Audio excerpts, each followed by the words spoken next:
Diagram में आपने बनाए यहाँ पे न्यूक्लियस, ठीक है, और यहाँ से कुछ डिस्टेंस पर इलेक्ट्रॉन है। इलेक्ट्रॉन की न्यूक्लियस से जितनी डिस्टेंस होती है वो कहलाती है उसकी रेडियस। क्या कहलाएगा? रेडियस। रेडियस का मतलब है distance of electron from the nucleus. Outer most shell का जो इलेक्ट्रॉन है उसकी न्यूक्लियस से जितनी भी दूरी होगी उसका नाम हो जाएगा रेडियस। ठीक है, आपने मान लिया let mass of electron equal to small m, velocity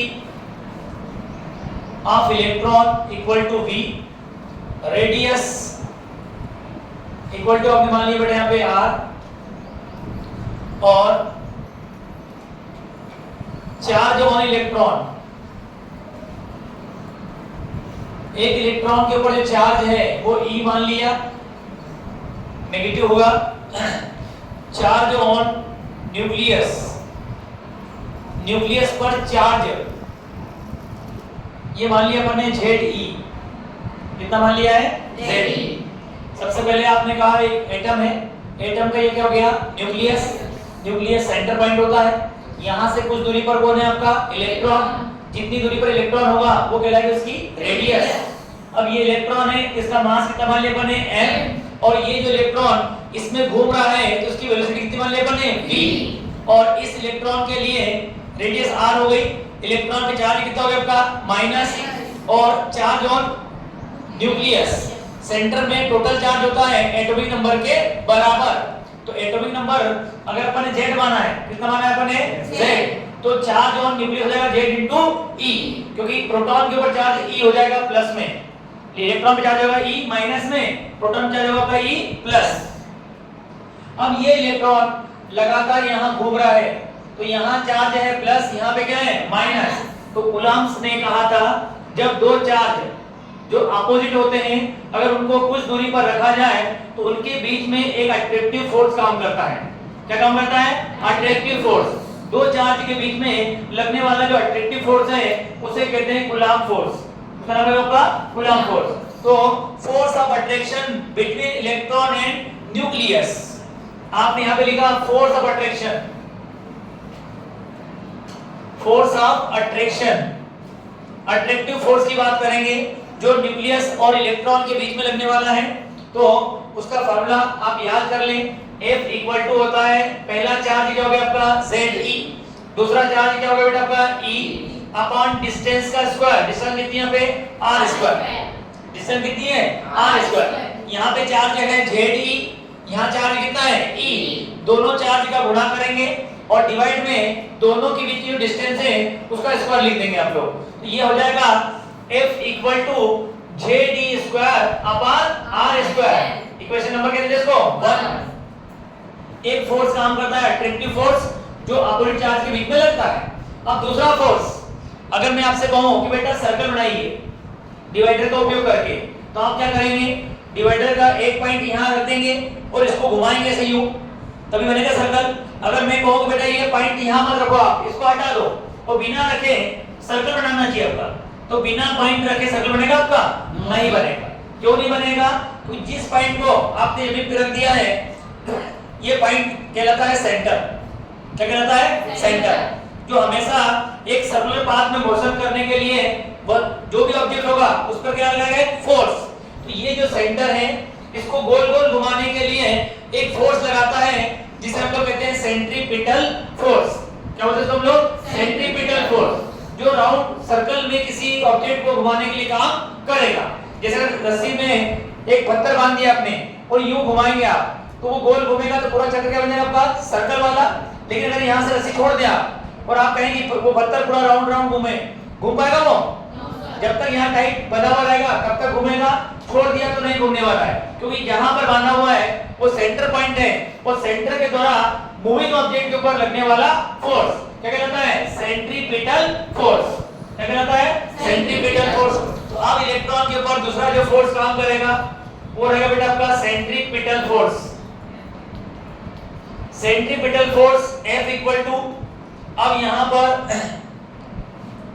जो ऑब्जेक्ट है उसका मास कितना है? m है, वेलोसिटी कितनी है v और डिस्टेंस कितनी है इसकी r।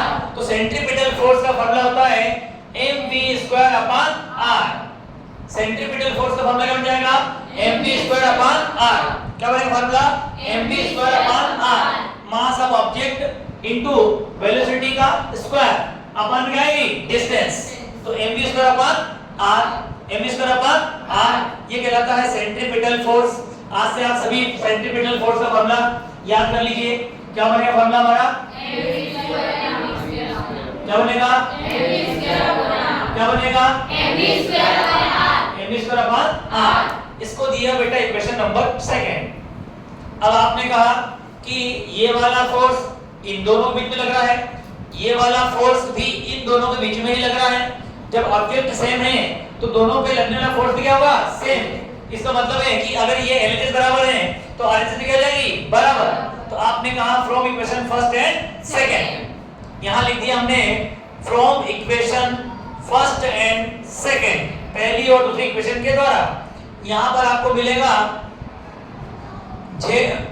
mv² r equal to jd² r²।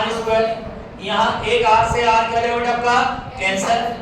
तो तुम्हारे पास बचेगा क्या, तो आपका बचेगा mv² 1 इक्वल टू हो जाएगा jd² r। इसको देंगे इक्वेशन नंबर 3, थर्ड इक्वेशन हो गया। अब बोहर्स मॉडल आप देख चुके हो क्या, बोहर्स मॉडल लिखा दिया ना आपको मैंने।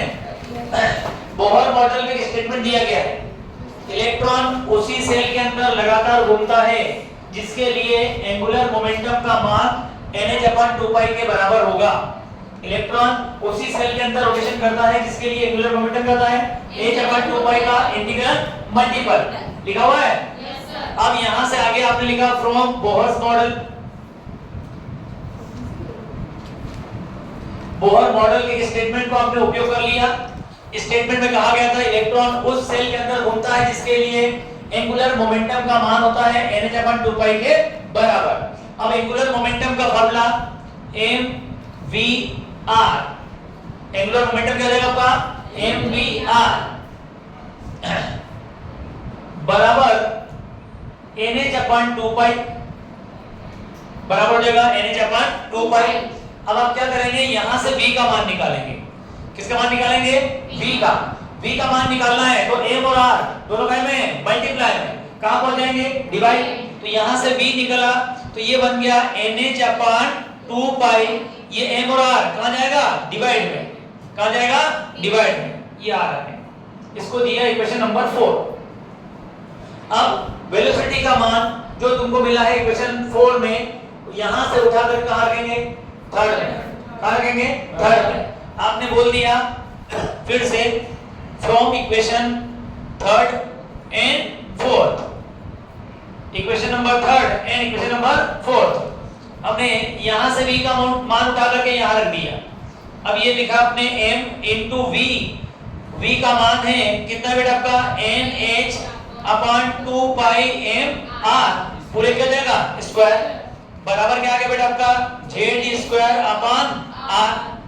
अब देखिए स्क्वायर कीजिए तो यहाँ पे m आगे n है तो n का हो जाएगा स्क्वायर, फिर क्या बेटा h का क्या जाएगा स्क्वायर अपान में 2 का स्क्वायर कितना जाएगा आपका 4, साथ में पाई है पाई का स्क्वायर, फिर क्या है यहाँ पे m का हो जाएगा स्क्वायर और साथ में क्या है बेटा r का भी जाएगा स्क्वायर बराबर किधर क्या लिखा हुआ है आपका jd/r।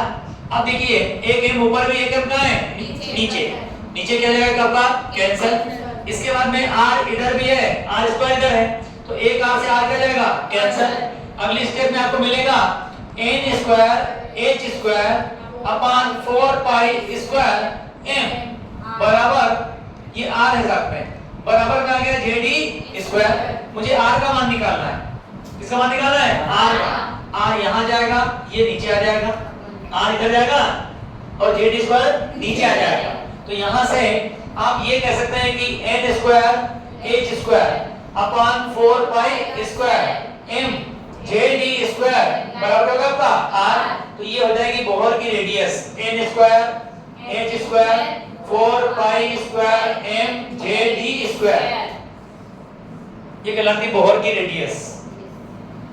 ठीक है, एक बार फिर देखिए कहां शुरुआत करनी है। पहले डायग्राम बना, आपने कहा एटम है, एटम के अंदर क्या होता है न्यूक्लियस, जिस पर चार्ज कितना है Z, उसके चारों तरफ घूम रहा है कौन इलेक्ट्रॉन, कितनी डिस्टेंस पर है r कहलाएगा रेडियस। ये इलेक्ट्रॉन है, इलेक्ट्रॉन का मास कितना माना अपन ने m, वेलोसिटी कितनी मानी अपन ने v, और डिस्टेंस कितनी मान ली r, इलेक्ट्रॉन पे चार्ज कितना माना अपन ने e, और यहां चार्ज कितना है आपका Z। अब इन दोनों के बीच में पहला फोर्स कौन सा लगेगा, force of attraction, coulomb force लगेगा आपका। तो यहां पर Zd स्क्वायर अपन क्या आएगा r square, Zd square upon r square, ये पहला फोर्स हो गया। दूसरा फोर्स सेंटर लगाएगा इलेक्ट्रॉन के ऊपर, सेंटर लगाएगा इलेक्ट्रॉन के ऊपर, ताकि वो क्या करे सर्कुलर पाथ के अंदर लगातार मोशन कर पाए। तो किसी ऑब्जेक्ट को सर्कुलर पाथ में घुमाने के लिए सेंटर की तरफ जो फोर्स लगता है उसका नाम क्या होता है सेंट्रीपिटल फोर्स। क्या नाम उसका सेंट्रीपिटल फोर्स। ये कितना होगा तो F बराबर mv स्क्वायर अपॉन r, क्या हो जाएगा F बराबर mv square upon r। Centripetal force का फॉर्मूला आप याद कर लीजिए mv स्क्वायर अपॉन r। इसको दिए क्वेश्चन नंबर 2। अब आपने कहा सर दोनों फोर्स दो सेम ऑब्जेक्ट हैं, इलेक्ट्रॉन और न्यूक्लियस, इलेक्ट्रॉन और न्यूक्लियस, इसके बीच में ये वाला फोर्स भी लग रहा है और इनके बीच में ये वाला फोर्स भी लग रहा है। जब ऑब्जेक्ट सेम है तो फोर्स भी क्या जाएंगे सेम, एलएचएस बराबर है तो आरएचएस क्या जाएगी बराबर। इक्वेशन फर्स्ट और सेकंड को कंपैरिजन कर दिया अपन ने, एक r से r क्या हुआ कैंसिल, यहां पे बन गया आपका mv स्क्वायर बराबर Zd स्क्वायर अपॉन r। इसको इक्वेशन नंबर 3 जगह छोड़ दिया आपने।